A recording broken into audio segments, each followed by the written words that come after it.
আওয়ামী লীগের সময়ে বিএনপি নেতাকর্মীরা যেভাবে গুম হয়েছে, খুন হয়েছে, যেভাবে তারা নির্যাতনের শিকার হয়েছে, তাতে আওয়ামী লীগের পতনের পর অনেকেই ভেবেছিল বিএনপি এবার নিশ্চিতভাবেই ক্ষমতায় আসবে, সরকার গঠন করবে।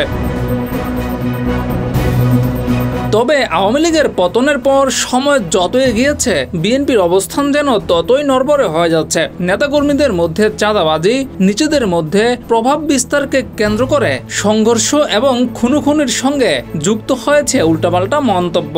সবকিছু মিলিয়ে রীতিমতো কোণঠাসা হয়ে যাচ্ছে বিএনপি। বিএনপির যেসব নেতাকর্মীরা বেফাঁস মন্তব্য করছেন তাদের মধ্যে একজন মির্জা ফখরুল ইসলাম আলমগীর। অতি সম্প্রতি বাউল আবুল সরকারের উপর যে হামলা হয়েছে সেটার নিন্দা করেছেন তিনি। এটা উগ্র ধর্মান্ধদের কাজ বলে মন্তব্য করেছেন। অথচ আল্লাহকে অপমান করে আবুল সরকার যে কথাগুলো বলেছেন তার বিষয়ে কিছুই বলেননি বিএনপির নেতা, যা মানুষ ভালোভাবে নেয়নি। আমরা তীব্র নিন্দা জানাই।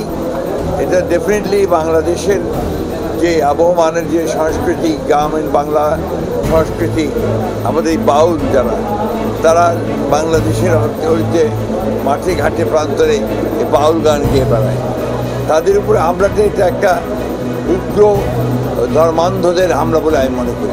এছাড়া আরেকটি বক্তব্যে তিনি আওয়ামী লীগ নেতাকর্মীদের মামলা তুলে নেওয়ার ঘোষণা দিয়েছিলেন, জানিয়েও সমালোচনা হয়েছিল।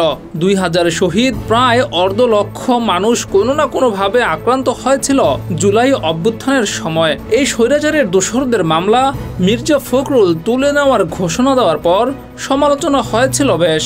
যত মামলা আছে আমাদের বিরুদ্ধে আমরা সমস্ত মামলাগুলো তুলে নেব, আমরা ওই প্রতিহিংসার প্রতিশোধে রাজনীতি করব।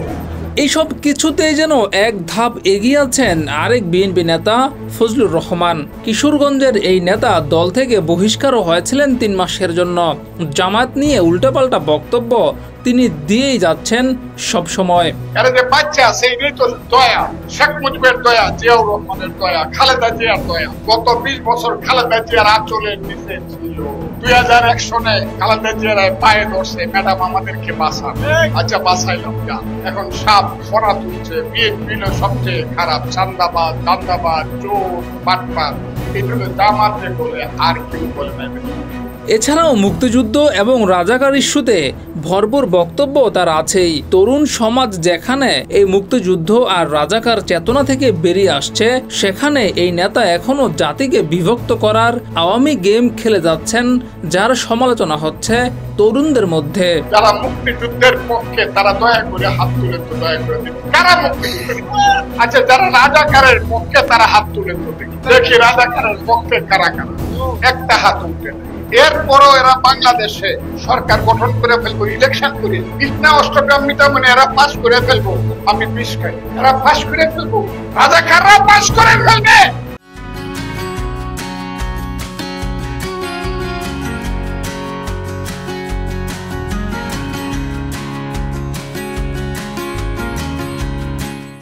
এছাড়াও মিজানুর রহমান আজহারীকে নিয়ে বিতর্কিত মন্তব্য করে সমালোচনার মুখে পড়েছিলেন আরেক বিএনপি নেতা শামসুজ্জামান দুদু। তিনি বলেছিলেন, আজহার নাকি মাঝার একজন আছে, আগে ওরা খাইছে এখন এরা কেটেছে নাকি বলছে না।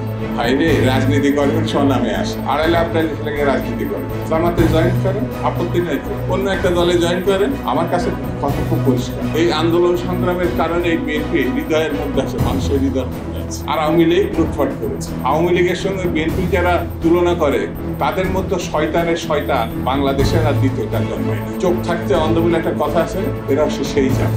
অতি সম্প্রতি বিএনপির কুমিল্লার একজন নেতা কথা বলেছেন হাসনাত আব্দুল্লাহকে নিয়ে। হাসনাতের বংশ পরিচয় নিয়ে কথা বলেছেন, যা মানুষ ভালোভাবে নেয়নি এবং বিভিন্ন মাধ্যমে সমালোচিত হয়েছিলেন এই বিএনপি নেতা। পরিচয় নাই,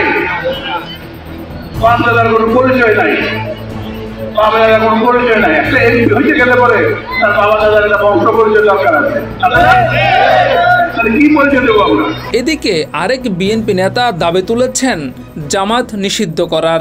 ক্ষমতায় যাওয়ার আগেই জামাত নিয়ে এমন মন্তব্য তরুণ সমাজে বিরূপ প্রতিক্রিয়া সৃষ্টি করেছে। আজকে ইসলাম ধর্মের সবচেয়ে বড় শত্রু হচ্ছে জামাত ইসলাম। আমি গণভোট চাবো পার্লামেন্টে এই স্বাধীনতা বিরোধী শক্তিদেরকে রাজনৈতিকভাবে নিষিদ্ধ করা হোক। এটা একেবারেই ভণ্ড। আমি বলছি ধর্মকে ব্যবহার করে তারা ক্ষমতায় যেতে চায়, এটা হবে না। আরো 100 বছর সাধনা করলো। বাংলাদেশের বর্তমান প্রজন্ম বা তরুণ প্রজন্ম এখন আর বিভেদের রাজনীতি দেখতে চায় না। তারা চায় বিভেদ ভুলে রাজনৈতিক দলগুলো দেশের হয়ে কাজ করবে, জনগণের জন্য কাজ করবে। আর এই বিষয়ে যে দল যতটা ভালো দেখাতে পারবে, নির্বাচনে ব্যালট হয়তো তাদের হয়েই কথা বলবে। তবে সেই সঙ্গে নিজেদের মধ্যে যে ভুলগুলো আছে সেগুলো যেন শুধরে ফেলে। একই সঙ্গে বিএনপির নেতাকর্মীদের মধ্যে যে অভ্যন্তরীণ কোন্দল, প্রভাব বিস্তারকে কেন্দ্র করে তাদের নিজেদের মধ্যে যে লড়াই, একই সঙ্গে চাঁদাবাজির যেসব খবর গণমাধ্যমে আসছে সেগুলো ভোটের মাঠে জয় পরাজয় নির্ধারণ করে দিতে পারে বলেই মনে করছেন রাজনৈতিক বিশ্লেষকরা। জিয়াউর রহমান, যুগের চিন্তা।